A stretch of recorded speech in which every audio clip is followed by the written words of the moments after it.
नमस्कार दोस्तों, मैं निधि आपका आपके चैनल आरजे फाइनेंशियल प्लानर पे स्वागत करती हूँ। दोस्तों आज हम IRDA एजेंट एग्जाम के बारे में पढ़ेंगे जो 2024 का सिलेबस है। थोड़ा सा माइनर चेंजेस हुए हैं 2023 में और 24 के सिलेबस में। तो अगर आप इस वीडियो को गो थ्रू कर लेते हैं तो आपको दूसरी किसी भी चीज को पढ़ने की जरूरत नहीं होगी और आप इस वीडियो को सुनकर, समझकर और देख कर ही एग्जाम को क्वालिफाई कर लेंगे, ये मेरी गारंटी है। तो दोस्तों ये जो एग्जाम आप देने के लिए जा रहे हैं, यानी आप किसी भी जिस कंपनी के साथ जुड़कर एजेंसी लेने के लिए जा रहे हैं, ये एग्जाम होता है 50 मार्क्स का। इसमें 15 नंबर अब कंपलसरी है। पहले 17 का था, सबसे पहले 25 का था, फिर 17 का हुआ और अब सिर्फ 15 मार्क्स लाने से ही आप एग्जाम क्वालिफाई कर लेंगे। एग्जाम जो होता है वो 1 आवर का होता है, 1 घंटे का होता है। कोई नेगेटिव मार्किंग नहीं होती है। 50 क्वेश्चन आएंगे, MCQ बेस्ड होते हैं, 4 ऑप्शन होते हैं, 1 करेक्ट और 3 गलत। आपको उसके ही अकॉर्डिंग चूज करने हैं 1 से लेकर 50 तक। सिर्फ माउस से आपको ऑप्शंस चूज करने हैं, कुछ लिखना नहीं है, सिर्फ MCQ बेस्ड है, मल्टीपल चॉइस क्वेश्चंस आते हैं। तो दोस्तों हम यहाँ पे कुछ ऐसे टॉपिक डिस्कस करेंगे जिससे कि आप उस टॉपिक्स को गो थ्रू करके समझ कर ही आप एग्जाम क्वालिफाई कर लेंगे।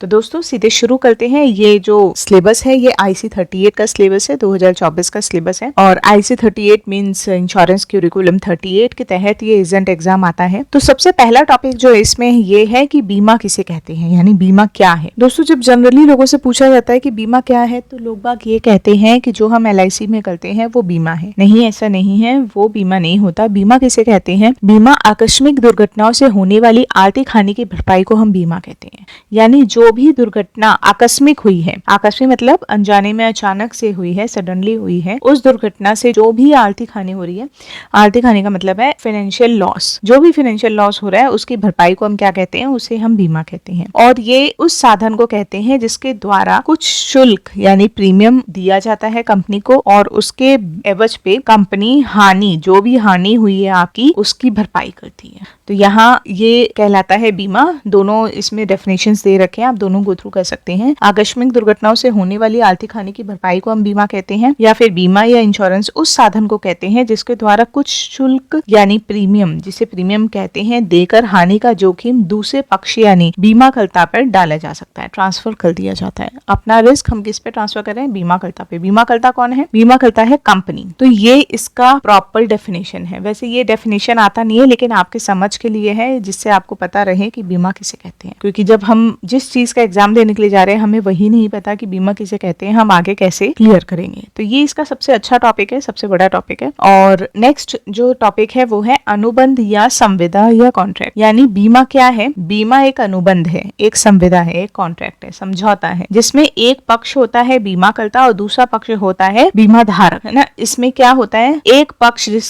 जिसे बीमाकर्ता कहा जाता है सहमति देता है कि प्राप्त प्रतिफल के बदले में, जिसे प्रीमियम कहा जाता है, दूसरे पक्ष को जिसे बीमा धारक कहा जाता है, एक निर्दिष्ट घटना घटित होने के परिणाम स्वरूप उसको हुए नुकसान की स्थिति में एक धनराशि या वस्तु के रूप में इसके समकक्ष का भुगतान करने का वचन देता है। इसका मतलब ये है कि एक बीमा जो है वो एक तरह का अनुबंध होता है, कॉन्ट्रैक्ट होता है, जिसमें बीमाकर्ता सहमति देता है, किसको? बीमा धारक को, यानी कस्टमर को सहमति देता है कि आप मुझे प्रीमियम दीजिए और आपके परिवार की सुरक्षा मैं करूंगा इन केस अगर आपके साथ में कोई भी घटना घटित हो जाती है तो आपके परिवार को जो भी नुकसान या हानि का सामना करना पड़ेगा उसके एवज में मैं आपको एक धनराशि दूंगा, क्योंकि आपने मुझे उसके बिहाफ पे कुछ प्रीमियम दिए हैं, जो उसकी किस्तें दी हैं, इस बिहाफ पे मैं आपको एक सम एश्योर्ड यानी धनराशि आपके परिवार को दूंगा जिससे आपकी सुरक्षा हो पाएगी। ये भुगतान करने का वचन देता है। इसे हम एक अनुबंध या समझौता कहते हैं। बीमा अनुबंध एक ऐसा समझौता है जिसके द्वारा एक पक्ष, जिसे बीमाकर्ता कहा जाता है, सहमति देता है प्राप्त प्रतिफल के बदले में, जिसे प्रीमियम कहा जाता है, दूसरे पक्ष को, जिसे बीमा धारक कहा जाता है, एक निर्दिष्ट घटना घटित होने के परिणाम स्वरूप उसको हुए नुकसान की स्थिति में एक धनराशि या वस्तु के रूप इसके समकक्ष भुगतान का वचन देता है। सेम चीज लिखी हुई है।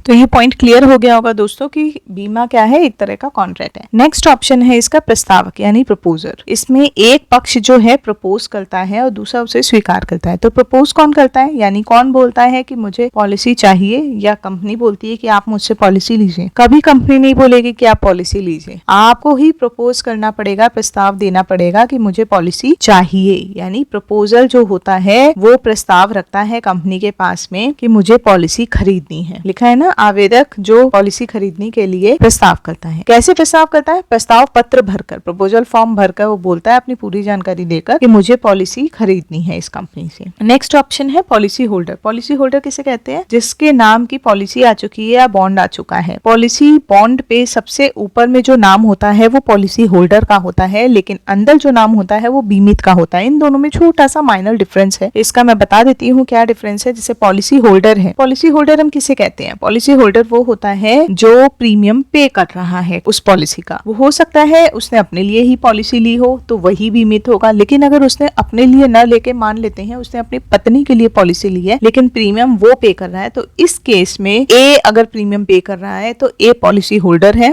और उसने अपनी पत्नी बी के लिए पॉलिसी ली है तो बी जो है वो बीमित है, यानी इंश्योर्ड पर्सन है। तो दोनों चीजें अलग अलग होती हैं। अब ये टॉपिक आपको क्लियर हो गया होगा। नेक्स्ट टॉपिक है हमारा बीमा करता यानी कंपनी। तो जो भी बड़ी बड़ी जैसे टाटा है, LIC है, रिलायंस है, ये सारी जितनी भी कंपनीज हैं ये बीमा करता कहलाती हैं, यानी यही जो है बीमा करती हैं, हमारा इंश्योरर बोलते हैं इंग्लिश में इन्हें, जो फंड की पूलिंग प्रक्रिया और कुछ दुर्भाग्यशाली लोगों की क्षतिपूर्ति करने का कार्य बीमा करता करती है। जो हमको पॉलिसी दे रहे हैं, क्लेम दे रहे हैं, जैसे टाटा, रिलायंस है ना, और LIC, ये सारी जितनी है ये बीमा करता है कंपनी है। एजेंट, एजेंट कौन होता है? एजेंट कंपनी और कस्टमर के बीच की कड़ी होती है, यानी सलाहकार। जो आप बनने के लिए जा रहे हैं, आप एजेंट है, कंसल्टेंट है, एडवाइजर है, अभिकर्ता है, सब एक ही चीज है। Next premium. प्रीमियम का अर्थ क्या होता है? बीमाकर्ता द्वारा बीमा कंपनी को समय समय पर किश्तों में भुगतान की जाने वाली राशि, बदले में बीमा धारक को पॉलिसी कवरेज मिलेगा, इसे हम प्रीमियम कहते हैं। इससे क्वेश्चन आता है रिलेटेड कि इंश्योरेंस में कंसिडरेशन का क्या मतलब है। तो इंश्योरेंस में कंसिडरेशन का मतलब है प्रीमियम। कंसिडरेशन जब भी आए शब्द तो उसमें आप समझिएगा प्रीमियम, यानी जो भी किस्त पॉलिसी में हम दे रहे हैं वो प्रीमियम कहलाती है। नेक्स्ट बीमा धन किसे कहते हैं? जो हमें प्रीमियम के बिहाफ पे जो भी कंपनी हमें एक बड़ा सा मुश्त राशि हमें देती है वो कहलाता है सम एश्योर्ड। हमें देती है या फिर नॉमिनी को देती है कोई भी घटना घटित होने पर। तो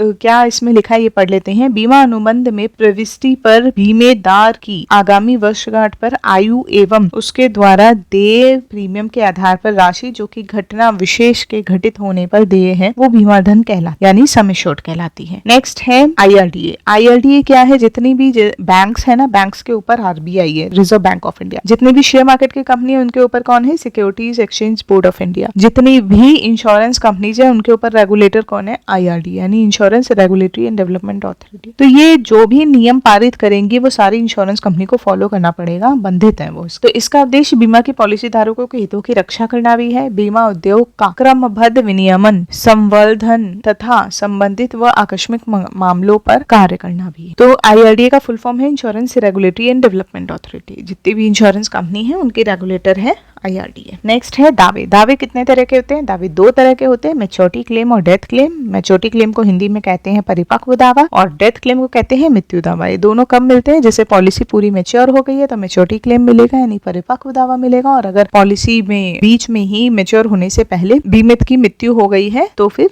डेथ क्लेम मिलता है। तो ये दो तरह के क्लेम होते हैं। नेक्स्ट ऑप्शन है अंडरराइटिंग। अंडरराइटिंग किसे कहते हैं? यानी जोखिमांकन। जोखिम को अंकन करने वाला, जोखिम को आंकने वाला कौन होता है? वो होता है अंडरराइटर। जो कंपनी के हेड ऑफिस में बैठता है यही डिसाइड करता है कि किसकी पॉलिसी को एक्सेप्ट करना है और रिजेक्ट करना है। हम डिसाइड नहीं करते कि हमें पॉलिसी लेनी है तो हमारी पॉलिसी कंपनी लेगी ही लेगी, ऐसा कोई जरूरी नहीं है। अंडरराइटर डिसाइड करेगा कि आपकी पॉलिसी को एक्सेप्ट करें या रिजेक्ट करें। पढ़ लेते हैं इसमें क्या लिखा हुआ है। पॉलिसी की छटाई करना, जांच करना कि किसको पॉलिसी देनी है या किसको नहीं देनी है। वही बात है, अंडरराइटर ये कंपनी के अधिकारी हैं जो प्रत्येक व्यक्ति में कितना जोखिम है इसकी जांच करते हैं। अब नेक्स्ट ऑप्शन है ग्रेस पीरियड। ग्रेस पीरियड क्या होता है? जब भी पॉलिसी का जो प्रीमियम की तिथि आती है उससे बाद में भी हमें 1 महीने का टाइम मिलता है, अगर हम एनुअल मोड पे प्रीमियम दे रहे हैं या हाफ ईयरली पे दे रहे हैं या फिर क्वार्टरली पे दे रहे हैं। तो इन तीनों केस में 1 महीने का हमें ग्रेस पीरियड मिलता है। जैसे मान लेते हैं कि 15 जून को हमें प्रीमियम देना था लेकिन 15 जून हम भूल गए, तो हमारे पास में 14 जुलाई तक या 15 जुलाई तक का टाइम है कि हम अपने प्रीमियम की राशि का भुगतान कर दें। और अगर हम नहीं कर पाते हैं तब हमारी पॉलिसी लैप्स हो जाती है, यानी विपगत हो जाती है। लेकिन अगर हमने 15 जुलाई से पहले पॉलिसी का प्रीमियम पे कर दिया यानी विद इन ग्रेस पीरियड, तो हमारी पॉलिसी ऐसे ही चलती रहती है। हाफ ईयरली, क्वार्टरली और ईयरली, इन तीनों मोड पे जो प्रीमियम का जो ग्रेस पीरियड होता है वो 1 मंथ का होता है, और सिर्फ मंथली मोड पे जो ग्रेस पीरियड होता है वो सिर्फ 15 दिनों का। नेक्स्ट ऑप्शन है लैप्स। लैप्स कब होती है पॉलिसी? जब ग्रेस पीरियड निकल जाता है और हम पॉलिसी का प्रीमियम नहीं दे पाते हैं। प्रीमियम न देने के मामले में पॉलिसी का रुक जाना, उसे हम व्यपागत या लैप्स कहते हैं। नेक्स्ट है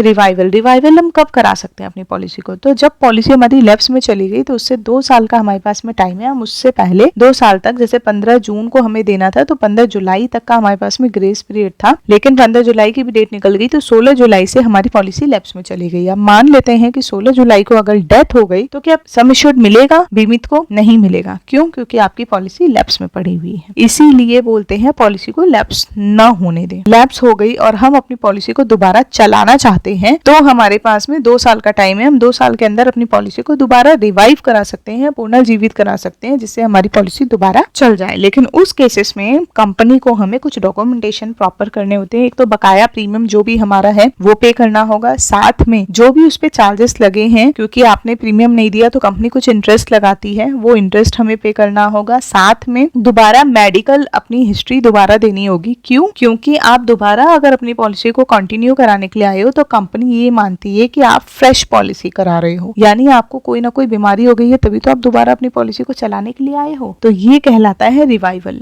यानी 2 साल का होता है। हम अपनी पॉलिसी को अगर लैप्स हो जाती है तो 2 साल के अंदर अपनी पॉलिसी को दोबारा कंटिन्यू करा सकते हैं। अगर हमने सारे डॉक्यूमेंटेशन वगैरह प्रॉपर दे दिए तो हमारी पॉलिसी दोबारा चल जाती है। नेक्स्ट ऑप्शन है नॉमिनी। नॉमिनी किसे कहते हैं? नॉमिनी वो होता है अगर देय राशि है, अगर मृत्यु दावा हो चुका है और उसमें जिसको राशि मिलेगी, उत्तराधिकारी कौन है उस पैसे का, वो नॉमिनी कहलाता है, यानी नामिती कहलाता है। ये कितने भी हो सकते हैं और हम कभी भी नॉमिनी को चेंज भी करा सकते हैं। ऐसा भी हो सकता है कि हम उसे 5 पार्ट्स में डिवाइड कर दें, हम अपनी राशि को 20% करके हमें इस तरह से मिले, या हम 2 पार्ट में भी कर सकते हैं कि 50% मेरी पत्नी को उसका पैसा मिले, 50% मेरे बच्चे को मिले। तो इस तरह से अभी हम अपनी पॉलिसी के नॉमिनी को डिसाइड कर सकते हैं कि हमारी पॉलिसी में कौन नॉमिनी बनेगा। Next, married women property act 1874। Most important, इससे क्वेश्चन जरूर आता है। नॉमिनी में क्या होता है कि अगर नॉमिनी के केस में मान लेते हैं ए ने पॉलिसी ली बी के लिए, ए पॉलिसी का प्रीमियम पे कर रहा है, बी बीमित है, यानी बी की मृत्यु पे पैसा मिलेगा। अब बी की मृत्यु हो गई और बी ने नॉमिनी बनाया था सी, लेकिन सी को पैसा नहीं मिलेगा, पहले ए को पैसा मिलेगा। क्यों? क्योंकि ए जीवित है और पैसा है किसका? प्रीमियम तो वही पे कर रहा था ए, तो पैसा किसका है? ए का पैसा है, तो फिर ए को ही पहले मिलेगा। इनकेस अगर ए की भी मृत्यु हो जाती है तो सी को पैसा मिलेगा क्योंकि सी नॉमिनी है। अब मान लेते हैं ए, बी और सी तीनों की ही मृत्यु हो गई, कार एक्सीडेंट हुआ और तीनों की मृत्यु हो गई। अब पैसा किसको मिलेगा? अब पैसा मिलेगा, ये देखा जाएगा कि कोर्ट में केस चलेगा, केस में ये डिसाइड होगा कि उस पैसे का उत्तराधिकारी कौन है, उससे पैसा मिलेगा। यानी जो भी उस पैसे का कानूनी वारिस होगा उनके परिवार का, हो सकता है C1 जो है फर्स्ट चाइल्ड है और C2 उसका सेकंड चाइल्ड है। C1 को नॉमिनी बनाया था, C2 को नहीं बनाया, लेकिन C2 ही बचा हुआ है, सरवाइव है, तो C2 को पैसा मिल जाएगा, वही उसका कानूनी वारिस है। लेकिन 1874 मैरिड वुमेन प्रॉपर्टी एक्ट के तहत हम अपनी पॉलिसी में नॉमिनी की जगह ट्रस्टी बना सकते हैं। अब ये ट्रस्टी क्या होते हैं? ट्रस्टी ये होते हैं कि हम अपनी पॉलिसी में एक पत्नी और 2 बच्चों को ट्रस्टी बना सकते हैं बस, और कितने भी हम कुछ ऐड नहीं कर सकते। नॉमिनी को तो हम चेंज भी कर सकते हैं बट हम ट्रस्टी को चेंज नहीं कर सकते, वो फिक्स्ड है, एक पत्नी और 2 बच्चे ही रहेंगे। अब इसमें और उसमें क्या डिफरेंस है? नॉमिनी में हमारे पास में ये बेनिफिट हो जाता है कि वो पैसा अगर मृत्यु हो गई तो वो पैसा हमारे उत्तराधिकारी को मिल जाएगा और कानूनी वारिस को मिल जाएगा। लेकिन ट्रस्टी के केस में अगर पत्नी और बच्चों दोनों की ही मृत्यु हो गई तो वो पैसा उस स्टेट के ट्रस्टी को चला जाता है जिस स्टेट में ये पॉलिसी हुई। जैसे उत्तर प्रदेश में हुई है तो उत्तर प्रदेश में चला जाएगा, न्यू दिल्ली में हुई है तो न्यू दिल्ली में चला जाएगा, बिहार में हुई तो बिहार में चला जाएगा, उस स्टेट के ट्रस्टी को चला जाएगा। लेकिन इसमें एक प्लस पॉइंट भी है। प्लस पॉइंट क्या है? जैसे जो बड़े बड़े बिजनेसमैन होते हैं ना, अंबानी, टाटा, बिरला, अदानी, तो ये क्या करते हैं, ये अपनी पॉलिसी में नॉमिनी नहीं बनाते, ये अपनी पॉलिसी में ट्रस्टी बनाते हैं। क्यों बनाते हैं ट्रस्टी? तो ट्रस्टी में इन्हें एक बेनिफिट मिल जाता है कि जब भी वो ट्रस्टी बनाएंगे एक पत्नी और 2 बच्चों को, तो उस पॉलिसी पे सिर्फ उसकी पत्नी और बच्चों का ही हक होगा, उस पॉलिसी को बैंक टच नहीं कर सकती। किस केस में? मान लेते हैं अंबानी ने कोई पॉलिसी ली और उसका दिवालिया निकल गया, यानी वो बैंकरप्सी हो गया, तो क्या उस पॉलिसी को बैंक सरेंडर कर लेगी, सीज कर लेगी? नहीं कर पाएगी। क्यों? क्योंकि उसने अपनी पॉलिसी में ट्रस्टी बना रखा। हाँ, अगर उसने नॉमिनी बना रखा होता तो वो सीज हो जाती। तो ये एक प्लस पॉइंट भी है। MWP एक्ट के तहत अगर हम ट्रस्टी बनाते हैं तो उस पैसे पे हक सिर्फ पत्नी और बच्चों का है, उसे बैंक टच नहीं कर सकती। जैसे एक एग्जांपल लेती हूँ, आपने पिक्चर देखी होगी, शिवाजी द बॉस, जिसमें रजनीकांत जी होते हैं और उसका लॉस हो जाता है उसे बिजनेस में बहुत बड़ा और उसका दिवालिया निकल जाता है, जिसके केस में क्या होता है कि उसकी सारी चीज गिरवी रख दी जाती है, क्योंकि बैंक को तो अपना अमाउंट चाहिए। बैंक को इससे कोई मतलब नहीं है कि किसकी पॉलिसी हो रही है किसकी नहीं हो रही। बैंक को एंड ऑफ द डे अपना पूरा अमाउंट चाहिए होता है, तो वो उसकी रोलेक्स घड़ी भी सीज कर लेती है। तो इस केस में अगर उसने उस पॉलिसी में ट्रस्टी बनाए रखा होता तो उस पॉलिसी पे सिर्फ और सिर्फ किसका हक होता? सिर्फ उसकी पत्नी और बच्चों का और किसी का भी नहीं। तो ये एक प्लस पॉइंट है, लेकिन इसमें लॉस भी है, एक ड्रॉबैक भी है कि अगर मान लेते हैं ट्रस्टी की भी मृत्यु हो जाती है और बीमित की भी हो जाती है, तो उस केस में पैसा किसको मिलेगा? उस केस में पैसा कानूनी वारिस को न मिलके उस पर्टिकुलर स्टेट के, राज्य के ट्रस्टी के पास पैसा चला जाएगा, बाय डिफॉल्ट चला जाएगा, आप उसमें कुछ नहीं कर सकते। तो ये क्वेश्चन जरूर आता है कि हम कितने ट्रस्टी बना सकते हैं। साथ में ये क्वेश्चन भी आता है कि अगर पत्नी और बच्चे भी खत्म हो चुके हैं और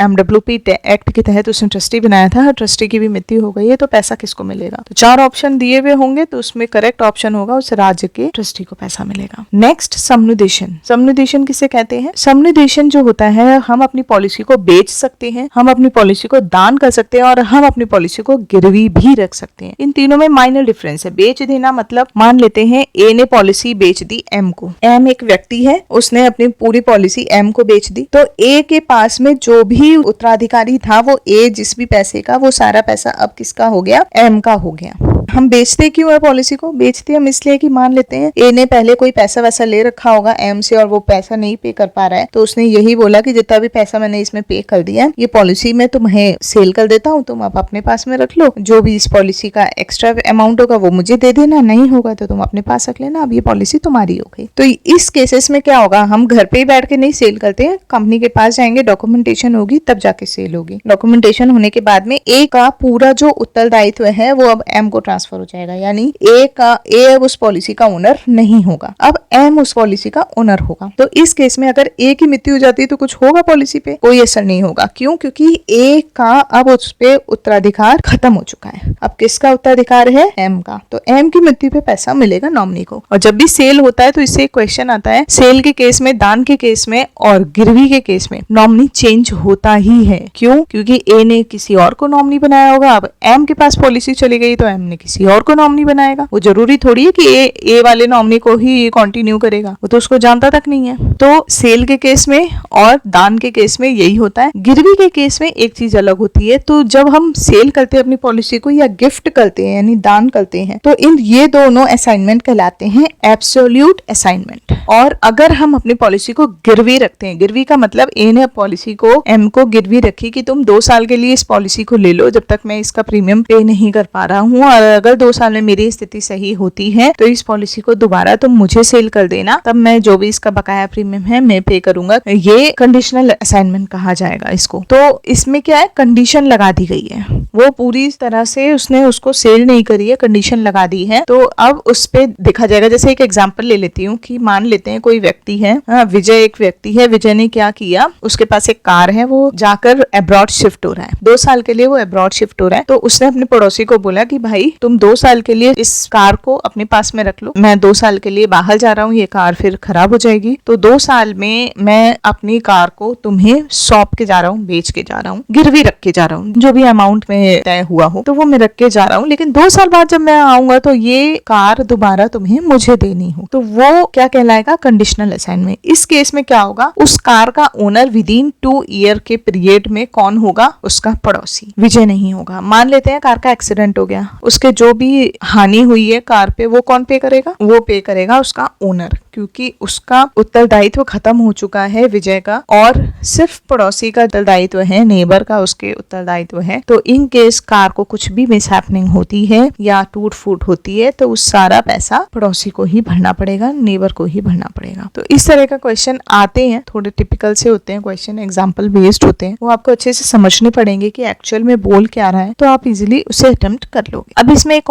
पॉइंट और आता है, फ्री लुक इन पीरियड कितने दिनों का होता है? तो फ्री लुक इन पीरियड होता है 15 दिनों का। जब पॉलिसी बॉन्ड रिसीव हो जाता है, जैसे मान लेते हैं आज है 15 डेट, तो 15 को पॉलिसी बॉन्ड रिसीव हुआ, मान लेते हैं 15 मई को पॉलिसी बॉन्ड रिसीव हुआ, और इस दिन से लेकर 15 दिन तक हम अपनी पॉलिसी को डिसकंटिन्यू भी करा सकते हैं। यानी आज अगर हमें रिसीव हुआ है तो 30 तारीख तक हमारे पास समय है, हम फ्री लुक होके सोच सकते हैं कि हमें अपनी पॉलिसी को कंटिन्यू करना है या नहीं करना है। अगर हम अपनी पॉलिसी को कंटिन्यू नहीं करना है तो हम कंपनी के पास में जाएंगे और हम उस पॉलिसी को विड्रॉ कराएंगे। तो कंपनी क्या करेगी, उसमें से सर्विस टैक्स काट कर बाकी सारा पैसा हमें लौटा देगी, क्योंकि हमने उस पॉलिसी को फ्री लुक करा दिया है। तो हमारे पास में 15 दिनों का टाइम होता है। ये क्वेश्चन भी आता है फ्री लुक इन पीरियड कितने दिनों का होता है। नेक्स्ट टॉपिक है हमारा चर्निंग यानी मंथन। कभी कभी ये देखा जाता है कि कस्टमर के बेनिफिट को ना देखते हुए एजेंट क्या करता है, सिर्फ अपना बेनिफिट देखता है, और अपने बेनिफिट के लिए वो क्या करता है, क्योंकि सबको पता है कि फर्स्ट ईयर जो कमीशन मिलता है वो हमेशा ज्यादा मिलता है, सेकेंड ईयर ऑनवर्ड्स कमीशन जो है वो पे आउट कम हो जाता है, क्योंकि फर्स्ट ईयर आपने पॉलिसी पे ज्यादा मेहनत करी है उसको पॉलिसी को कन्वर्ट करने में, लेकिन सेकेंड ईयर से इतनी मेहनत नहीं करी है। तो कंपनी क्या करती है, सेकेंड ईयर से लेकर जब तक आपका प्रीमियम आता रहेगा तब तक कमीशन तो देती है, लेकिन कम अमाउंट का देती है। फर्स्ट ईयर कमीशन अप्रॉक्स होता है, एक एग्जांपल ले रही हूं मैं, 30 से 35%, लेकिन सेकेंड ईयर ऑनवर्ड्स होता है 2 से 7.5%। तो क्या होता है, अब मान लेते हैं कि कोई व्यक्ति है महेश ने क्या किया, महेश एक एजेंट है कंपनी का, महेश ने एक अपने कस्टमर सुरेश को पॉलिसी बेच दी। 2 साल हो गए उस पॉलिसी को चलते हुए। अब उसने सोचा कि मेरे को तो अब 2% आ रहा है या 7.5% ही आ रहा है कमीशन, तो मैं क्या करता हूँ, इस सुरेश की जो पॉलिसी है उस सुरेश की पॉलिसी को सरेंडर करके दोबारा उसे नई पॉलिसी दे देता हूँ। जिससे क्या होगा, वो पॉलिसी सरेंडर हो जाएगी, उससे जो पैसा आएगा मैं उसकी नई पॉलिसी कर दूंगा, जिससे मुझे 35% या 30% का कमीशन मिल जाएगा। तो उसने अपना बेनिफिट देखा, कस्टमर का बेनिफिट नहीं देखा। जबकि एजेंट के केस में क्या होता है, हमेशा कस्टमर का बेनिफिट देखना होता है। तो ये कहलाता है चर्निंग। अगर एजेंट आपकी पुरानी पॉलिसी को सरेंडर करा के जो भी उसका पैसा आए उससे आपको फ्रेश पॉलिसी दिला दे, तो यानी वो अपने बेनिफिट के लिए ऐसा कर रहा है, आपके बेनिफिट के लिए नहीं। इसे चर्निंग कहा जाता है। अगर ऐसा करते हुए IRDA ने उसे पकड़ लिया और ऐसा पकड़ता हुआ कोई भी एजेंट पाया गया तो उसका एजेंट कोड रद्द कर दिया जाता है, और फिर वो एजेंट किसी भी इंश्योरेंस कंपनी में एजेंसी नहीं ले सकता और वर्क नहीं कर सकता। तो ये जो है चर्निंग पे भी क्वेश्चन आता है। अब यहाँ पे कुछ सम अदर इंपॉर्टेंट पॉइंट्स हैं। ये जो इंपॉर्टेंट पॉइंट्स है ये आपको गो थ्रू करने हैं, मतलब एक बार आप रीड करेंगे तो आपके समझ में आ जाएगा। तो मैं एक बार गो थ्रू कर दे रही हूँ क्या क्या है ये। पहली जीवन बीमा कंपनी कौन सी थी, ये तो पता ही है आपको, oriental life insurance company limited. पहली गैर जीवन बीमा क्या थी, गैर जीवन बीमा मतलब non life insurance. Non life insurance कौन सी थी, ट्राइटन इंश्योरेंस कंपनी लिमिटेड। पहली भारतीय बीमा कंपनी कौन सी थी, 1870 में मुंबई में स्थापित Bombay mutual assurance society limited. जीवन बीमा का राष्ट्रीयकरण कब हुआ था, 1 सितंबर 1956 में भारतीय जीवन बीमा निगम यानी LIC का गठन किया गया था। तो ये क्वेश्चन आता है LIC का गठन कब हुआ था, तो 1 सितंबर 1956 में। गैर जीवन बीमा का राष्ट्रीयकरण 1972 में साधारण बीमा व्यवसाय राष्ट्रीयकरण अधिनियम यानी GIPNA के लागू होने के बाद गैर जीवन बीमा व्यवसाय का भी राष्ट्रीयकरण कर दिया गया और भारतीय साधारण बीमा निगम और उसकी 4 सहायक कंपनियों की स्थापना की गई। मल्होत्रा समिति और IRDA, ये इंपॉर्टेंट क्वेश्चन है, ये भी आता है। बीमा विनियामक एवं विकास प्राधिकरण 1999 के पारित होने से जीवन बीमा उद्योग दोनों के लिए एक सर्वाधिक नियामक संस्था के रूप में अप्रैल 2000 में बीमा विनियामक एवं विकास प्राधिकरण यानी IRDA हुआ। यानी इसमें ये बोला गया है कि IRDA की स्थापना कब हुई है और कब से ये पारित हुआ है, कब से ये लागू हुआ है। तो पारित कब से हो गया था, पारित होने से 1999 में ही ये पारित हो चुका था और अप्रैल 2000 से ये चलन में आ चुका था, काम करना शुरू कर चुका था। पुलिंग सिद्धांत, पुलिंग सिद्धांत क्या होता है, ये स्त्रीलिंग पुलिंग वाला पुलिंग नहीं है, पूलिंग है ये। पूलिंग का मतलब होता है रिस्क पुलिंग, PWLING।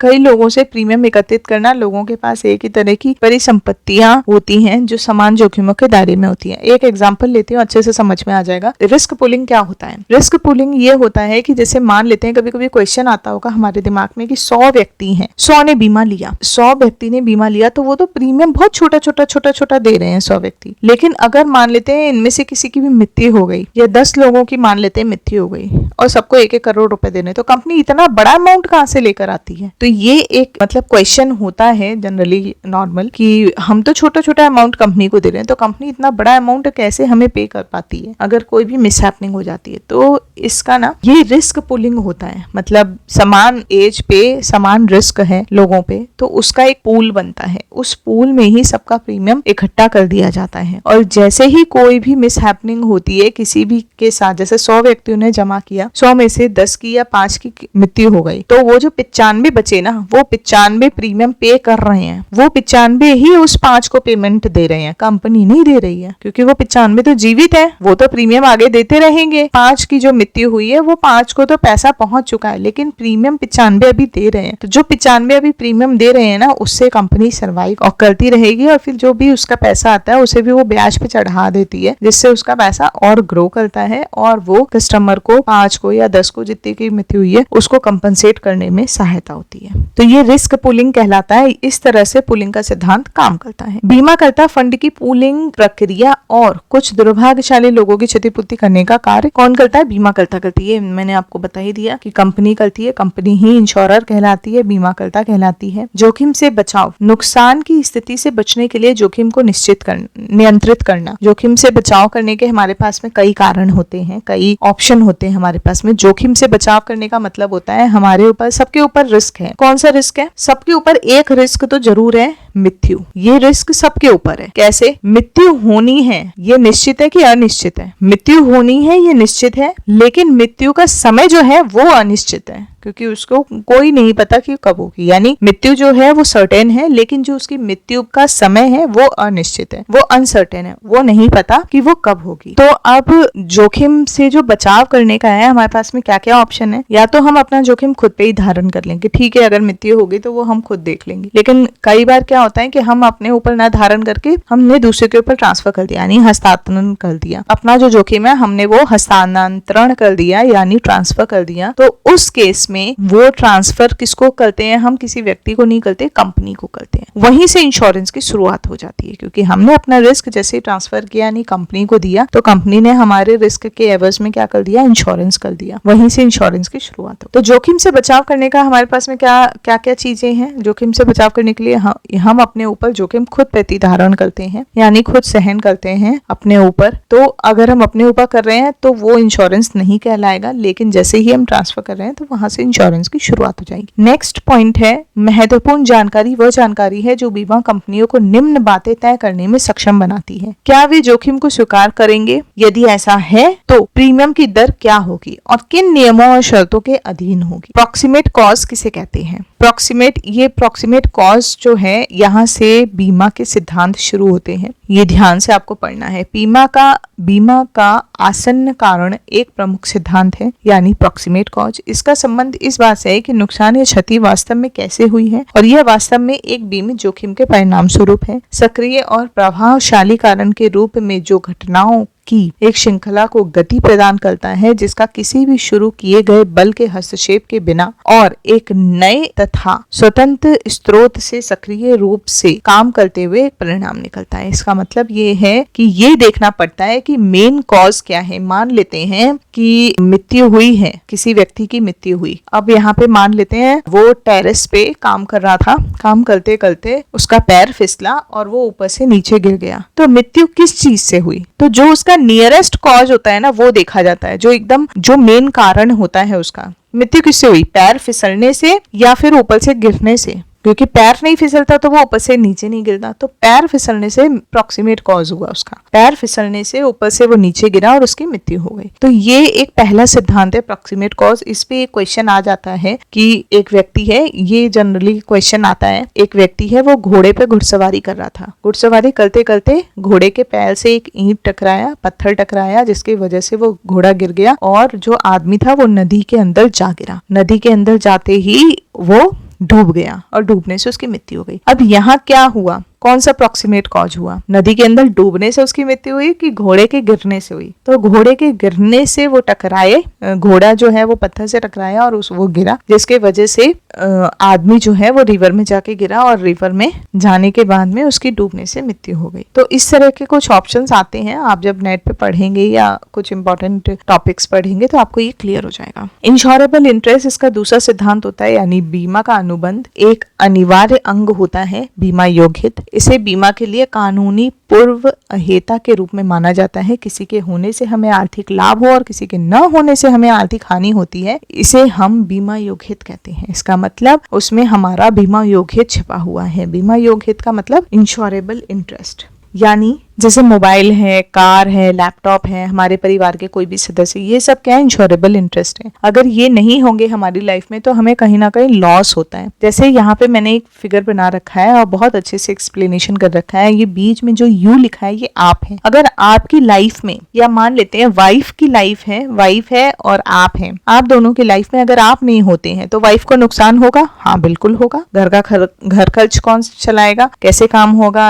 आगे उसे परेशानी होगी बच्चों को पालने में, अपना खर्च बियर करने में। तो यानी आप उनके जीवन में अगर नहीं होते हैं तो कहीं ना कहीं वाइफ को आर्थिक हानि हो रही है। यानी मतलब यू में, यानी आप में इंश्योरेबल इंटरेस्ट है उसका। अगर उसे लॉस होगा, उसे आर्थिक हानि होगी, तो जिसमें इंश्योरेबल इंटरेस्ट होता है वो उसका बीमा करवा सकते हैं। यानी पत्नी अपने पति का बीमा करा सकती है। पत्नी का हमेशा इंश्योरेबल इंटरेस्ट होता है पति में। अब एक उल्टा सिनेरियो ले लेते हैं कि मान लेते हैं पति है लेकिन पत्नी नहीं है। पत्नी अगर नहीं होगी तो क्या उसे कहीं ना कहीं आर्थिक हानि होगी? पति को बिल्कुल होगी। क्यों होगी? वैसे तो पत्नी कमाने नहीं जा रही है, लेकिन फिर भी इसलिए होगी क्योंकि उसके बच्चे को कौन पालेगा? या तो उसे खुद टाइम देना पड़ेगा, या कोई दूसरी मदर लानी होगी, या मेड लानी होगी। तो कहीं ना कहीं उसे फाइनेंशियल लॉस होगा ही होगा। और जो माँ केयर करती है बच्चों की वो कोई नहीं करती है। मैं भावनाओं को नहीं लेकर आ रही हूँ, लेकिन फिर भी जो क्वेश्चन रेज होता है जनरली फाइनेंशियल लॉस, तो फाइनेंशियल लॉस कहीं ना कहीं आपको होगा, यू को होगा। अगर यू को फाइनेंशियल लॉस हो रहा है तो इसका मतलब उसमें यू का इंश्योरेबल इंटरेस्ट छुपा हुआ है। यानी यू भी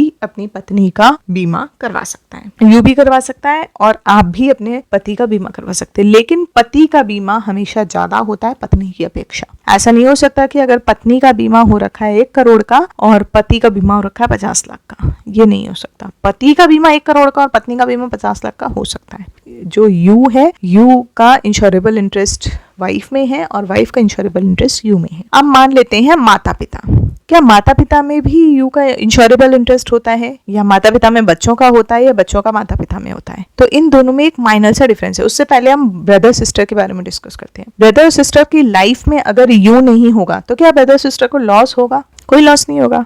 क्यों? ब्रदर के लिए उसकी फैमिली इंपॉर्टेंट है, सिस्टर ब्याह के चली जाएगी, उसके लिए उसकी फैमिली इंपॉर्टेंट है। यानी ब्रदर सिस्टर को कहीं भी लॉस नहीं होगा अगर यू नहीं होता उसकी लाइफ में। और ब्रदर सिस्टर नहीं होते यू की लाइफ में तो कहीं लॉस होगा? कहीं नहीं होगा। तो क्योंकि उसके लिए कौन इंपॉर्टेंट है? उसकी वाइफ और उसके बच्चे। यू के लिए भी उसकी वाइफ और उसके बच्चे इंपॉर्टेंट है। तो यानी यहाँ पर इंश्योरेबल इंटरेस्ट नहीं, यानी यू अपने ब्रदर सिस्टर का बीमा नहीं करा सकता और ब्रदर सिस्टर भी यू का बीमा नहीं करा सकती। कभी भी भाई भाई का बीमा, बहन बहन का बीमा, भाई बहन का बीमा, बहन भाई का बीमा कोई नहीं करा सकते। क्यों? मान लेते हैं भाई ने बहन का बीमा कराया और कल को उसके दिमाग में क्या आया कि मैं तो प्रीमियम पे कर रहा हूँ और ये तो मजे ले रही है, एक काम करता हूँ मैं इसका मर्डर कर देता हूँ, सारा पैसा मुझे मिल जाएगा। तो ये क्या हुआ? उसका उद्देश्य गलत हुआ। इसीलिए आप कभी कंपनी में जाएंगे भी ना कि भाई अगर जाता है बहन का बीमा कराने, तो नहीं होगा, बीमा हो ही नहीं सकता क्योंकि इंश्योरेबल इंटरेस्ट ही नहीं होता है एक दूसरे का इसमें। अब लेकर आते हैं फादर मदर की बात। क्या फादर मदर का इंश्योरेबल इंटरेस्ट होता है बच्चों में? बिल्कुल होता है। क्यों? क्योंकि वो बड़े होंगे, उसके बुढ़ापे का सहारा बनेंगे ये सोचने के लिए, जबकि वो तो खर्चे हैं यू के लिए, उसके बच्चे खर्चे हैं, लेकिन फिर भी यू का कहीं ना कहीं इंश्योरेबल इंटरेस्ट छुपा हुआ होगा बच्चों में। यानी यू अपने बच्चों का बीमा करवा सकता है। अब उल्टा केस ले लेते हैं। क्या यू अपने माता पिता का बीमा करा सकता है? नहीं करा सकता। क्यों? क्योंकि उसका उसमें इंश्योरेबल इंटरेस्ट ही नहीं है। खाली माता पिता का होता है बच्चों में, बच्चों का नहीं होता माता पिता में। वो चले भी जाएंगे ना तो बच्चों पे ऊपर कोई फर्क नहीं पड़ने वाला, कहीं फाइनेंशियल लॉस नहीं होगा उसे। ऊपर से उनकी दवाई दारू करने में बच्चे को ही लॉस हो रहा है, तो वो अगर खत्म भी हो जाते हैं तो बच्चे को कोई परेशानी नहीं होगी। ये कटु सत्य है, इसको हम भावनाओं में नहीं लेके जाएंगे, लेकिन ये कटु सत्य है कि फादर मदर अगर लाइफ में नहीं होते हैं यू की, तो यू को कहीं भी फाइनेंशियल लॉस नहीं हो रहा है। लेकिन अगर फादर मदर की लाइफ में यू नहीं होता है तो फादर मदर को जरूर लॉस हो रहा है, क्योंकि फादर मदर का खर्चा यू ही उठा रहा है। तो फादर मदर अपने बच्चे का बीमा करा सकते हैं और बच्चे अपने माता पिता का बीमा कभी नहीं करा सकते। मैं यहाँ जितने भी बीमे की बात कर रही हूँ वो लाइफ इंश्योरेंस की बात कर रही हूँ, हेल्थ की बात नहीं कर रही हूँ और किसी भी इंश्योरेंस की बात नहीं कर रही। तो लाइफ इंश्योरेंस के केस में हम अपने माता पिता के बीमा नहीं करा सकते। तो ये बहुत इंपॉर्टेंट है। बीमा योग्य हम जिसका बीमा करा सकते हैं उसमें हमारा बीमा योग्य छुपा होता है, इंश्योरेबल इंटरेस्ट छुपा होता है, हम उसी का बीमा करा सकते हैं। ये अच्छे से पढ़ लीजिएगा, देख लीजिएगा, बहुत इंपॉर्टेंट क्वेश्चन है, आता ही आता है। नेक्स्ट सिद्धांत जो है वो अटमोस्ट गुड फेथ है, यानी कंपनी का कस्टमर पे गुड फेथ और कस्टमर का कंपनी पे गुड फेथ होना बहुत जरूरी है। एक दूसरे पे परम सद्भाव मतलब भरोसा होना बहुत जरूरी है कंपनी का कस्टमर पे। अब कस्टमर का कंपनी पे ये है क्या कि कंपनी जब पॉलिसी ले रही है कस्टमर से तो कस्टमर को सारी चीज ऑप्शन जो भी उसकी फैमिली से रिलेटेड उसकी बीमारियां हैं, उसकी फैमिली से पेरेंटल हिस्ट्री है, पेरेंटल बीमारियां हैं या उसकी खुद की हैं, जो भी है वो सारी चीज डिक्टेट करनी है कंपनी को। और कंपनी भी उसको फेथ दिलाती है कि इन केस अगर तुम्हारे साथ में कोई मिसहैपनिंग हो जाएगी तो तुम्हारे परिवार की सुरक्षा हम ही करेंगे। तो यानी कंपनी का कस्टमर पे और कस्टमर का कंपनी पे अटमोस्ट गुड फेथ होना जरूरी। IRDA किसे कहते हैं? IRDA बीमा विनियामन का मुख्य उद्देश्य पॉलिसी धारक की रक्षा करना है। मेन तो यही पॉइंट है IRDA का। जो भी बीमा विनियामन होते हैं यानी बीमा के जो भी नियम होते हैं उसके उद्देश्य के तहत पॉलिसी धारकों की रक्षा करना ही IRDA का मेन उद्देश्य है। ये सारे पॉइंट जो है हम ऑलरेडी डिस्कस कर चुके हैं लेकिन एक बार फिर भी गो थ्रू कर लेते हैं। तो सबसे पहला पॉइंट है प्रस्ताव प्रपत्र, जिसके माध्यम बीमा धारक इन बातों की जानकारी देता है वह कौन है, उसे किस प्रकार के बीमा की जरूरत है, वह क्या बीमा कराना चाहता है, उसका विवरण और कितनी समय अवधि के लिए कराना चाहता है। तो ये सारी चीज हमें प्रपत्र में मेंशन करना जरूरी है, यानी प्रपोजल फॉर्म में मेंशन करना जरूरी है। प्रस्ताव प्रपत्र में वह जानकारी शामिल है जो बीमा के संबंध में प्रस्तावित जोखिम को स्वीकार करने के क्रम में बीमा कंपनी के लिए उपयोगी है। प्रस्ताव के तत्व कौन कौन से होते हैं? प्रस्ताव के तत्व प्रस्तावक का पूरा नाम, प्रस्तावक का पता, संपर्क विवरण, प्रस्तावक का पेशा, व्यवसाय और व्यापार, बीमा की विषय वस्तु की पहचान, विवरण, बीमा राशि, पिछले और वर्तमान बीमा नुकसान का अनुभव, बीमा धारक व्यक्ति द्वारा घोषणा, ये सारी चीज। पृष्ठांकन क्या होता है? पृष्ठांकन ऊपर रह गया था, हाँ मैं बता देती हूँ। पृष्ठांकन मतलब इंडोर्समेंट होता है। इंडोर्समेंट मतलब जैसे हमें कोई भी अपनी पॉलिसी में संशोधन कराना है, चेंजेस करानी है, हमने एड्रेस चेंज कराना है, मोबाइल नंबर चेंज कराना है, ईमेल आईडी चेंज करानी है, तो पूरे पॉलिसी बॉन्ड के सबसे पीछे में एक एंडोर्समेंट बोल के पेज होता है जिसे हम पृष्ठांकन कहते हैं हिंदी में। उसमें हम मेंशन करके कंपनी को सबमिट कर देते हैं जैसे ही वो करेंगे और वहां पर हमें कोई भी इसके अलावा कोई डॉक्यूमेंट देने की जरूरत नहीं है, हमारी वो चीज चेंज हो जाएगी। जैसे एड्रेस चेंज करवाया तो एड्रेस चेंज हो जाएगा, कॉन्टैक्ट नंबर, कॉन्टैक्ट डिटेल वगैरह कुछ भी जो चेंज कराया वो सारी चीजें हो जाएंगी पृष्ठांकन में। स्वास्थ्य बीमा किसे कहते हैं? हेल्थ इंश्योरेंस, ये बहुत इंपॉर्टेंट है। बीमाकर्ता और बीमा धारक के बीच एक अनुबंध के रूप में परिभाषित किया जा सकता है जिसमें बीमाकर्ता एक बीमारी या एक चोट से उत्पन्न होने वाले किसी भी चिकित्सा उपचार की घटना में एक राशि की सीमा तक अस्पताल में भर्ती होने के खर्च का भुगतान करने के लिए सहमत होती है। ये तो पता ही है हेल्थ इंश्योरेंस किसे कहते हैं। जितने का खर्च होता है उतने की ही पूर्ति होती है, इसीलिए क्षतिपूर्ति का जो सिद्धांत होता है ये भी एक सिद्धांत होता है। ये हेल्थ इंश्योरेंस पे लागू होता है, लाइफ इंश्योरेंस पे लागू नहीं होता, क्योंकि लाइफ की कभी क्षति नहीं होती, लाइफ की कोई हानि नहीं होती, लाइफ की सीधे मृत्यु होती है। हेल्थ की हानि होती है, हमारी बॉडी की हानि होती है, तो उसके लिए हेल्थ इंश्योरेंस होता है। फैमिली फ्लोटर प्लान क्या होता है? फैमिली फ्लोटर प्लान में क्या होता है, पूरे फैमिली में जितने भी सदस्य हैं वो सारे इंक्लूड होते हैं। कौन कौन इसमें इंक्लूड होते हैं ये क्वेश्चन आता है। फैमिली फ्लोटर पॉलिसी आमतौर पर पति पत्नी और 2 बच्चों को आवृत्त करती है, मतलब 2 बच्चों को ही इंक्लूड करती है, पति पत्नी और 2 बच्चे फैमिली फ्लोटर में। यहाँ बीमा राशि परिवार के सदस्यों के बीच घूमती रहती है। पारिवारिक अस्थायी यानी फैमिली फ्लोटर पॉलिसी आमतौर पर पति पत्नी और 2 बच्चों को इंक्लूड करती है। स्वास्थ्य बीमा को बढ़ावा देने के लिए सरकार पॉलिसी धारकों को आयकर में कुछ छूट देती है, ये बात सही है। तो वो जो छूट दे रही है वो 80D के तहत आती है, 25,000 रुपए तक की छूट है। जैसे लाइफ इंश्योरेंस पे 80C के तहत 1.5 लाख तक की छूट है, वैसे ही हेल्थ इंश्योरेंस में 25,000 रुपए तक की छूट है 80D के तहत। तो ये क्वेश्चन आता है कि हेल्थ इंश्योरेंस और लाइफ इंश्योरेंस में कितने के तहत कितने की छूट है। तो लाइफ इंश्योरेंस में 80C के तहत 1.5 लाख की और हेल्थ इंश्योरेंस में 80D के तहत 25,000 की। कैशलेस सुविधा यानी कैशलेस बेनिफिट बीमा कंपनी द्वारा बीमा धारक व्यक्ति को प्रदान की गई एक ऐसी सुविधा है जहां पॉलिसी के नियम और शर्तों के अनुसार बीमित व्यक्ति द्वारा कराए गए उपचार की लागतों का स्वीकृत पूर्व प्राधिकार की सीमा तक बीमा कंपनी द्वारा नेटवर्क प्रदाता को सीधे तौर पर भुगतान किया जाता है। तो पता ही होगा आप लोगों को, दो तरह की फैसिलिटी होती है हेल्थ इंश्योरेंस में, कैशलेस और रीइंबर्समेंट। कैशलेस क्या होती है कि हमें एटीएम कार्ड के जैसे एक कार्ड होता है, हमें हॉस्पिटल में भर्ती हो जाना है और उस कार्ड को दे देना है, उस कार्ड से हमारे पैसे डिडक्ट होते रहेंगे और हमारा इलाज होता रहेगा। रीइंबर्समेंट के केस में क्या होता है, रीइंबर्समेंट के केस में जनरली जो भी पैसा हमने लगाया है, पहले हमें क्या करना होगा, बिल पे करने होंगे सारे अपने पास से। बस हमें बीमाकर्ता को सूचित कर देना है, कंपनी को सूचित कर देना है कि हम हॉस्पिटलाइज हो गए हैं और सारा खर्चा हमें उठाना है और सारे बिल उठाकर फिर हमें देने हैं टीपीए को, यानी थर्ड पार्टी एडमिनिस्ट्रेटर को। वो फिर देगा कंपनी को और कंपनी से सारा पैसा रिलीज करा के वो फिर हमें देता है। लेकिन पूरा पैसा तब भी नहीं मिलता जितने का इंश्योरेंस करवा रखा है। मान लेते हैं हमने 20 लाख का इंश्योरेंस करवा रखा है लेकिन खर्चा सिर्फ 5 लाख का हुआ है, तो 5 लाख का ही हमें 90 to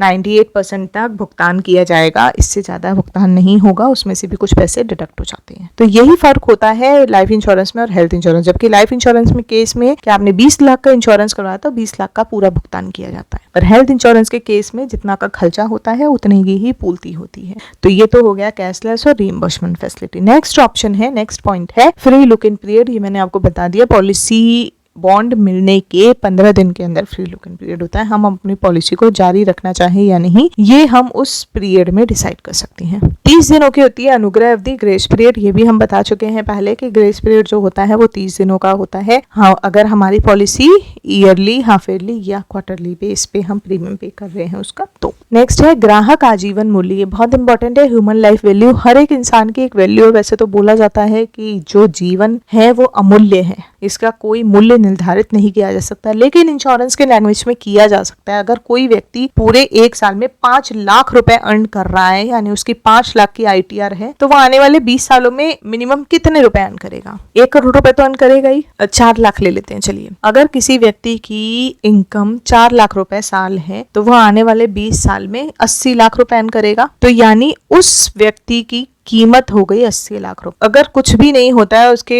जबकि सैलरी में इंक्रीमेंट भी होता है, इनकम भी बढ़ती है, फिर भी हम एक 80 लाख लेके चल रहे हैं मिनिमम। यानी जितनी भी आपकी अर्निंग है उसका 20 गुना ही, यानी 20 साल तक तो आप कमाओगे ही, तो उसका 20 गुना जो है वो उसके जीवन का मूल्य है। यानी आप उतने तक का बीमा ले सकते हो। जैसे कभी कभी डिसाइड नहीं कर पाते ना हम कितने का बीमा लें, 20 लाख का लें, 30 लाख का लें, 50 का लें कि 1 करोड़ का लें, तो हम कैसे डिसाइड करेंगे? हमारी जो आय है, ईयरली इनकम है, उसका 20 गुना हमारा बीमा होना चाहिए, सम एश्योर्ड होना चाहिए। अगर 4 लाख रुपए हम साल के कमा रहे हैं तो उसका 20 गुना यानी 80 लाख रुपए तक का बीमा हम ले सकते हैं। उससे ऊपर का नहीं ले सकते, उसके अंदर अंदर ले सकते हैं। दावे के चरण। दावा निपटान के समय एजेंट को एक महत्वपूर्ण भूमिका निभानी होती है। यह सुनिश्चित करना उसका काम है कि दावा को जन्म देने वाली घटना के बारे में तुरंत बीमा कंपनी को सूचित किया जाता है। यह सुनिश्चित करना भी उसका काम है कि ग्राहक सभी औपचारिकताओं का सावधानी से पालन करता है। औपचारिकता मतलब जो भी चीज उसे गोपनीय रखनी है और सभी प्रकार की जांच में सहयोग करता है जो नुकसान के आकलन के लिए किया जाना आवश्यक है। ये तो सबको पता है, इतनी शुद्ध हिंदी लिखी हुई है, इतने अच्छे से समझाया हुआ है कि दावा के चरण में एजेंट की क्या क्या भूमिका है। एकीकृत शिकायत प्रबंधन प्रणाली यानी IGMS, integrated grievance management system. इसका मतलब ये होता है कि अगर जो बीमा शिकायत डेटा के एक केंद्रीय भंडार के रूप में और उद्योग में शिकायत निवारण की निगरानी के लिए उपकरण के रूप में कार्य करता है। इसका मतलब ये होता है कि अगर हमें डायरेक्ट IRDA में कंप्लेंट करनी है तो हम किसके पास जा सकते हैं? हम IGMS के पास जा सकते हैं। हम डायरेक्ट IRDA में जब कंप्लेंट नहीं कर सकते, जैसे RBI में हम कंप्लेंट नहीं कर सकते, वैसे IRDA में हम डायरेक्टली कंप्लेंट नहीं कर सकते। नेक्स्ट ऑप्शन है उपभोक्ता संरक्षण अधिनियम 1986। यह अधिनियम उपभोक्ताओं के हित के बेहतर सुरक्षा की व्यवस्था करना, उपभोक्ता के विवादों के निपटारे के लिए उपभोक्ता परिषदों और अन्य प्राधिकरणों की सहायता की स्थापना का प्रावधान करने के लिए पारित किया गया था। इस अधिनियम को उपभोक्ता संरक्षण अधिनियम 2002 के द्वारा संशोधित किया गया है। ये कंज्यूमर उपभोक्ता संरक्षण अधिनियम 1986 के तहत बताया गया है, जो 2002 से लागू हुआ था। तो 2002 से एंटी मनी लॉन्ड्रिंग एक्ट लागू हुआ था। उसके बारे में बताया गया है कि पहले क्या होता था, ब्लैक मनी से व्हाइट मनी में कन्वर्ट करने के लिए लोग बाग इंश्योरेंस ले लेते थे, कैश में ले लेते थे, और उसके बाद में वहां से जो पैसा आता था वो व्हाइट मनी में आता था, तो वो ब्लैक से व्हाइट हो जाती थी। बट अब ऐसा नहीं है, हर चीज के लिए डॉक्यूमेंटेशन है। अब नहीं है जब से ये AML एक्ट निकला, एंटी मनी लॉन्ड्रिंग एक्ट 2002। उपभोक्ता विवाद का मतलब है एक ऐसा विवाद जहां वह व्यक्ति जिसके विरुद्ध शिकायत की गई है शिकायत में निहित आरोपों से इनकार करता है और उसका विरोध करता है। उपभोक्ता विवाद निवारण एजेंसियां, जिला फोरम, राज्य, ये इंपॉर्टेंट है, इसको हम पढ़ लेते हैं। अगर हमारा केस 20 लाख तक का है तो हम किसके पास कंप्लेन कर सकते हैं? इस फोरम का अधिकार क्षेत्र उन शिकायतों को विचार के लिए लेना है जहां वस्तुओं या सेवाओं का मूल्य और क्षतिपूर्ति का दावा 20 लाख तक रुपए तक का हो। अगर हमारा केस या क्लेम 20 लाख तक का है, हमें ये, इसका मतलब क्या है मैं आपको बता देती हूँ। मान लेते हैं हमें कंपनी के खिलाफ कंप्लेन करनी है और कंपनी हमारी नहीं सुनवाई करी, तो हम किसके पास जाएंगे? हम लोकपाल के पास जाएंगे। तो लोकपाल क्या है? लोकपाल जो है वो 12 हैं पूरे ऑल ओवर इंडिया में। अगर हमारा केस 20 लाख तक का है तो हम लोकपाल के पास में या जिला स्तर के पास में जाके कंप्लेन कर सकते हैं, यानी अपने डिस्ट्रिक्ट कोर्ट में जाके कंप्लेन दर्ज करा सकते हैं। तो डिस्ट्रिक्ट कोर्ट में हमारा केस कितने तक का होना चाहिए? अगर हमारा क्लेम 20 लाख तक का है तो हम डिस्ट्रिक्ट कोर्ट में जाके अपनी कंप्लेन दर्ज करा सकते हैं। अगर हमारा केस 20 लाख से 100 लाख तक का है, यानी 1 करोड़ तक का है, तो हम किसके पास जाएंगे? हम राज्य आयोग के पास जाएंगे। राज्य आयोग में कौन आ जाता है? हमारे जितने भी हाई कोर्ट है ये आ जाते हैं, जो स्टेट कोर्ट है ये आ जाते हैं। हम उनके पास जाके अपनी कंप्लेन दर्ज करा सकते हैं। और अगर हमारा केस 1 करोड़ से ऊपर या 100 लाख से ऊपर है तो हम नेशनल कमीशन में जाकर, यानी राष्ट्रीय स्तर पे जाके कंप्लेन दर्ज करा सकते हैं, यानी सुप्रीम कोर्ट में हम अपनी अपील दर्ज करा सकते हैं। बीमा लोकपाल और जिला स्तर सेम होते हैं, सेम पोजीशन पे होते हैं। या तो हम बीमा लोकपाल के पास में अपनी शिकायत को दर्ज कराएं या फिर हम डायरेक्ट जिला यानी डिस्ट्रिक्ट कोर्ट में जाके दर्ज कराएं। ऑम्बड्समैन या बीमा लोकपाल क्या होते हैं? बीमा धारक और बीमा कंपनी की आपसी सहमति से प्रसंग की शर्तों के भीतर एक मध्यस्थ और परामर्शदाता के रूप में कार्य कर सकते हैं। इसे लोकपाल या ऑम्बड्समैन कहते हैं। लोकपाल के पास निम्नलिखित शिकायतें की जा सकती हैं यदि बीमा कंपनी द्वारा शिकायत अस्वीकार की हो, यानी रद्द कर दी गई हो। बीमा कंपनी द्वारा शिकायत प्राप्त किए जाने के बाद 1 माह के भीतर यदि शिकायतकर्ता को कोई जवाब नहीं मिला हो तो शिकायतकर्ता बीमा कंपनी द्वारा दिए गए जवाब से संतुष्ट नहीं हो या जवाब नहीं मिला हो या रद्द कर दिया गया हो, बीमा कंपनी द्वारा स्वीकार की तिथि से 1 वर्ष के भीतर शिकायत की जाती है। शिकायत किसी भी अदालत या उपभोक्ता फर्म से लंबित नहीं हो। इसका मतलब यह है कि जैसे हमने शिकायत करी और शिकायत में 1 महीना हो गया लेकिन कंपनी ने कोई उसके खिलाफ एक्शन नहीं लिया, तो हम किसके पास जा सकते हैं? उस 1 महीने को छोड़कर, जब से हमने शिकायत करी है उसके बाद 1 महीने को छोड़कर जो नेक्स्ट मंथ आता है उस मंथ से लेकर 1 साल के अंतर्गत हमारे पास में टाइम होता है, हम अपना केस जो है वो उपभोक्ता फर्म में डाल देते हैं। नेक्स्ट पॉइंट है नैतिक आचरण अपने आप सुशासन की ओर ले जाता है। अनैतिक आचरण उस समय होता है जब अपने स्वयं के लाभों को दूसरों के लाभों की तुलना में अधिक महत्वपूर्ण माना जाता है। एक वैध अनुबंध के तत्व हैं प्रस्ताव और स्वीकृति। आमतौर पर प्रस्तावक द्वारा प्रस्ताव रखा जाता है और बीमा कंपनी से स्वीकार करती है। स्वीकृति के बारे में प्रस्तावक को सूचित किया जाना चाहिए, जिनके परिणाम स्वरूप एक अनुबंध बनता है। जब कोई प्रस्तावक बीमा योजना की शर्तों को स्वीकार करता है और जमा राशि का भुगतान करके अपनी स्वीकृति व्यक्त करता है तो प्रस्ताव की स्वीकृति पर प्रथम प्रीमियम में परिवर्तित हो जाता है, प्रस्ताव की एक पॉलिसी बन जाती है। हाँ, इसमें ये क्वेश्चन पूछा जाता है कि जो हमारी फर्स्ट प्रीमियम रिसिप्ट होती है वो क्या होती है। तो जब हम पॉलिसी ले रहे हैं, पॉलिसी लेते ही हमें जो फर्स्ट प्रीमियम रिसिप्ट मिलती है वो हमारी पॉलिसी हो चुकी है उसका प्रूफ होती है। पॉलिसी बॉन्ड अनुबंध का साक्ष्य बन जाता है, यही लिखा है। और पॉलिसी बॉन्ड जो होता है वो कॉन्ट्रैक्ट का प्रूफ होता है। एक वैध अनुबंध के तत्व कौन कौन से होते हैं? पार्टियों के बीच समझौता, दोनों पक्षों को एक ही अर्थ में एक ही बात करनी चाहिए, वो म्यूचुअल अंडरस्टैंडिंग जो ऑलरेडी हम डिस्कस कर चुके हैं। दूसरे शब्दों में दोनों पक्षों के बीच में एक ही बात में एक ही अर्थ में आम सहमति होनी चाहिए। बीमा कंपनी और पॉलिसी धारक दोनों को एक ही अर्थ में एक ही बात पर सहमत होना चाहिए। एक वैध अनुबंध के तत्व क्या होते हैं? स्वतंत्र सहमति। सहमति को स्वतंत्र कहा जाता है जब वह निम्न कारणों से नहीं होता है, यानी जबरदस्ती, अनुचित प्रभाव, धोखाधड़ी, गलत बयानी या गलती। जब किसी समझौते पर सहमति जबरदस्ती, धोखाधड़ी या गलत बयानी के कारण होती है तो समझौता अमान्य करने योग्य हो जाता है। वित्तीय नियोजन की प्रक्रिया है किसी व्यक्ति के जीवन के लक्ष्यों की पहचान करना, इस चिन्हित लक्ष्यों को वित्तीय लक्ष्यों में बदलने की और व्यक्ति की वित्त का प्रबंधन इस प्रकार करना जो उन लक्ष्यों को प्राप्त करने में उसकी सहायता करेगा। जरूरतें और लक्ष्य अल्पकालिक, मध्यकालिक और दीर्घकालिक हो सकती हैं, सही बात है। हमारी नीड्स और हमारे जो भी इच्छाएं हैं वो छोटी भी हो सकती हैं, बड़ी भी हो सकती हैं और बहुत बड़ी भी हो सकती हैं। व्यक्तियों का आर्थिक जीवन चक्र 7 चरणों का होता है। 7 चरणों का मतलब कि कैसे कैसे वो बढ़ता है। जैसे सबसे पहले क्या होता है, शिक्षार्थी होता है वो, फिर उसके बाद कमाने वाला बनता है, फिर उसका जीवन साथी आ जाता है, फिर उसके माता पिता बड़े हो जाते हैं, बूढ़े हो जाते हैं, फिर उसके बाद पूर्ति करने वाला होता है, फिर अपने बच्चों के अलग माता पिता, और अंत में गोधूली वर्ष जब व्यक्ति सेवानिवृत्त हो जाता है। ये 7 चरण बताए गए नहीं, ये 7 चरणों में पॉलिसी हम ले सकते हैं। कोई भी एक व्यक्ति है वो अपनी पूरी लाइफ टेन्योर में 7 तरह की पॉलिसी लेता है। जब वो स्टूडेंट होता है तब, फिर जब वो कमाने वाला बनता है तब, फिर जब उसकी शादी हो जाती है तो उसका जीवन साथी आ जाता है, फिर वो अपने माता पिता की पूर्ति के लिए भी लेता है पॉलिसी, और फिर बच्चों के लिए भी लेता है पॉलिसी। उसके बाद में अपना खुद का सेल्फ, मतलब पति और पत्नी अपने लिए भी रिटायरमेंट प्लान लेते हैं। तो इस तरह देखा जाए तो 7 तरह की पॉलिसी वो अपने पूरे जीवन काल में लेता है। 3 प्रकार के उत्पाद होते हैं, लेन देन संबंधी, आकस्मिक और संपत्ति संचय संबंधी उत्पाद। लेन देन संबंधी यानी बैंक जमा और अन्य बचत साधन जो सही समय पर और मात्रा में किसी को पर्याप्त क्रय शक्ति रखने में सक्षम बनाते हैं। धन संचय उत्पाद शेयर और उच्च उत्पादकता, ब्रांड या अचल संपत्ति इस प्रकार के उत्पादों के उदाहरण हैं, यहाँ निवेश इसलिए किया जाता है कि अधिक धन बनाने के लिए पैसा लगाया जाए। नगदी नियोजन,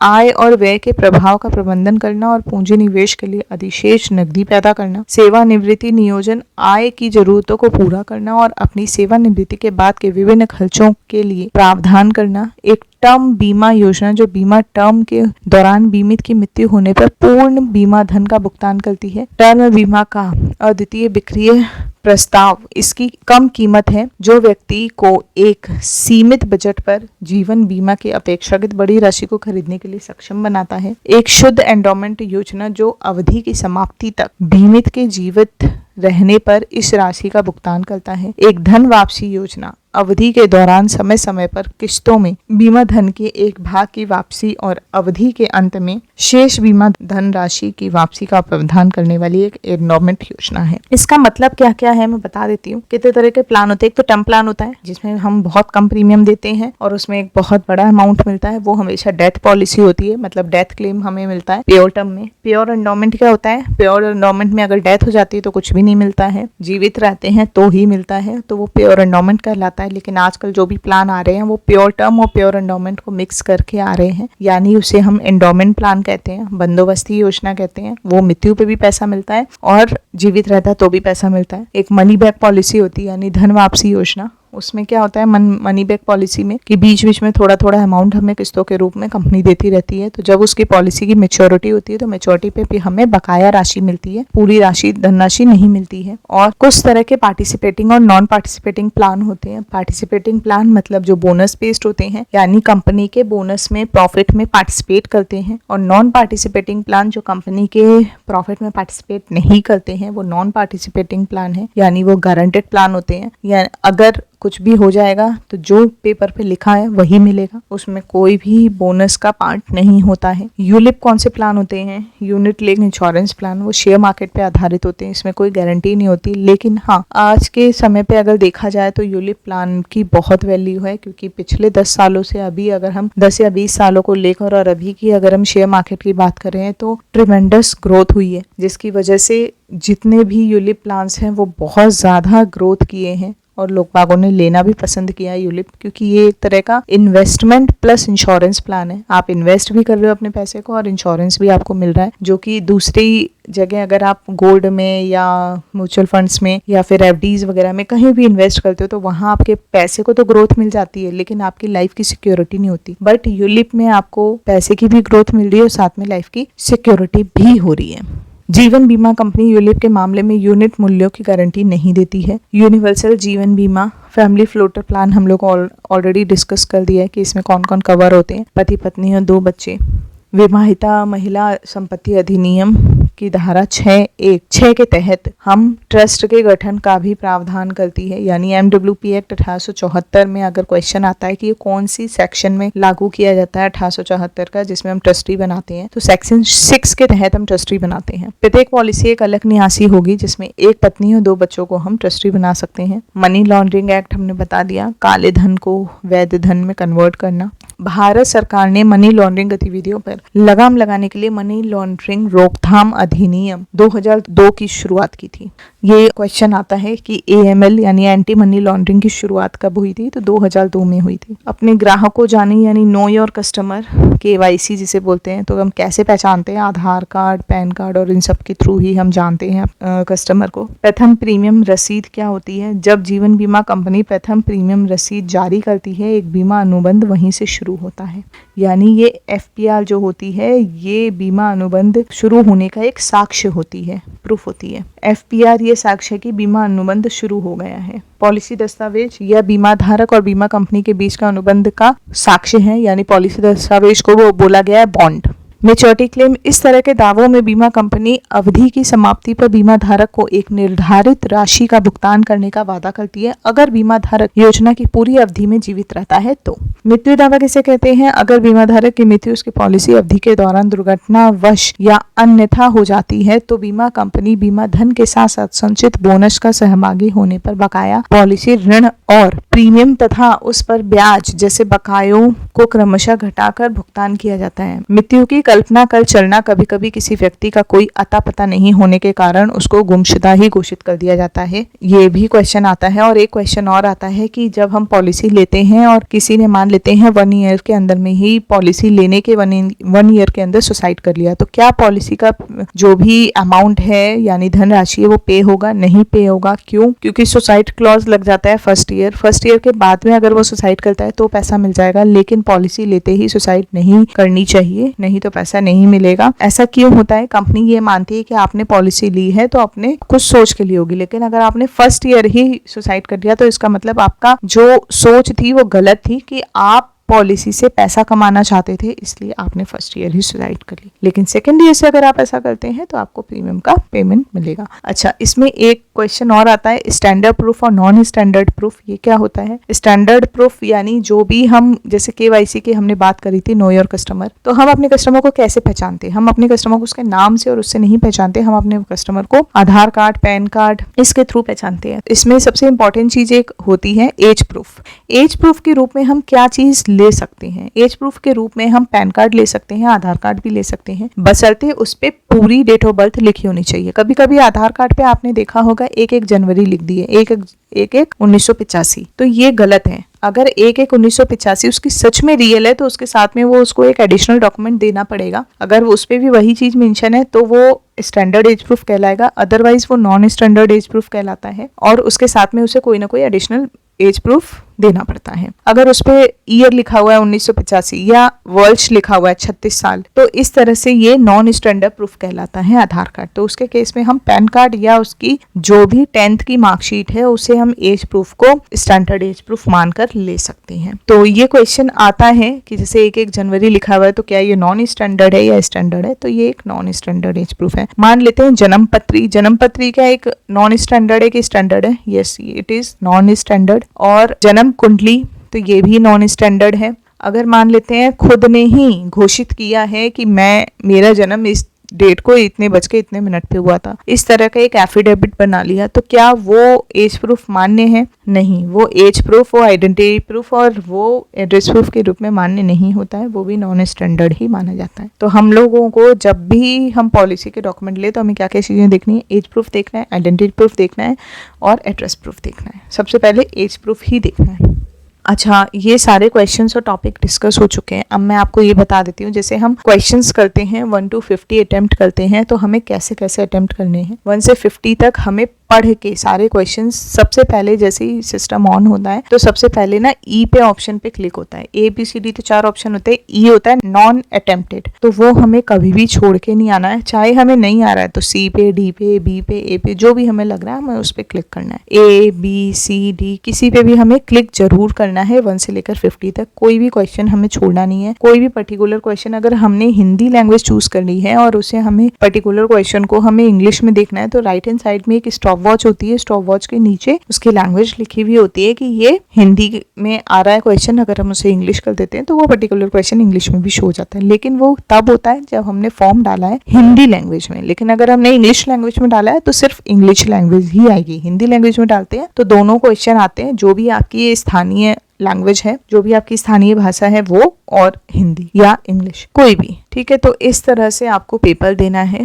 बाकी मैंने इसमें काफ़ी पॉइंट्स डिस्कस किया, आप एक बार फिर से गो थ्रू करिएगा। इस वीडियो को कम से कम 2 से 3 बार देखिएगा तो आपको अच्छे से समझ में आएगी। फर्स्ट अटेम्प्ट में आपको रियली बताऊं तो कुछ समझ नहीं आएगा कि ये क्या बोल रही है मैम और क्या समझ में नहीं आ रहा है बिल्कुल भी। लेकिन आप जब सेकेंड टाइम उसे गो थ्रू करेंगे, जब थर्ड टाइम पढ़ेंगे, तब इस वीडियो में आपको सारी चीज़ क्लियर होती हुई चली जाएगी कि हाँ इसमें ये बताया गया। साथ में एक ऐप भी आती है, उसमें आपको मॉक टेस्ट देना होता है, जिससे आपको ये पता चलता है कि मैं अटेम्प्ट कर रहा हूँ तो मेरे कितने क्वेश्चन आ रहे हैं। अगर उस मॉक टेस्ट में आपके 25 से ज़्यादा क्वेश्चन मतलब आपके मार्क्स आ रहे हैं 50 में से, तो आप ये समझिए आप वहाँ 15 नंबर आराम से ले आएंगे। और क्वेश्चन इस तरह से बनाया जाता है ना, इस तरह से नहीं बनाया जाता है कि IRD की स्थापना कब हुई, कि ML एक्ट कब लागू हुआ, ऐसा कोई क्वेश्चन नहीं आएगा। सारे आएंगे एग्जाम्पल बेस्ड। सुरेश था, सुरेश ने पॉलिसी महेश को दी, महेश ने ये किया, सुरेश ने ये किया, तो अब क्या होगा। तो इस तरह से इलस्ट्रेशन बेस्ड होते हैं क्वेश्चंस। तो जब तक आपके कॉन्सेप्ट क्लियर नहीं होंगे आप क्वेश्चंस अटेम्प्ट नहीं कर पाएंगे। तो आपके जितने भी कॉन्सेप्ट्स हैं वो क्लियर होना बहुत जरूरी है। उसके लिए आपको थोड़ा सा पढ़ना भी पड़ेगा, थोड़ा सा वीडियोस भी देखनी पड़ेंगी, कुछ इंपॉर्टेंट टॉपिक्स हैं वो भी डिस्कस करने पड़ेंगे, तब आप इजीली क्वालिफाई कर जाएंगे। जो ऑलरेडी कॉमर्स लाइन से हैं तो वो इजीली अटेम्प्ट कर लेते हैं और क्वालिफाई भी कर जाते हैं, क्योंकि ऑलरेडी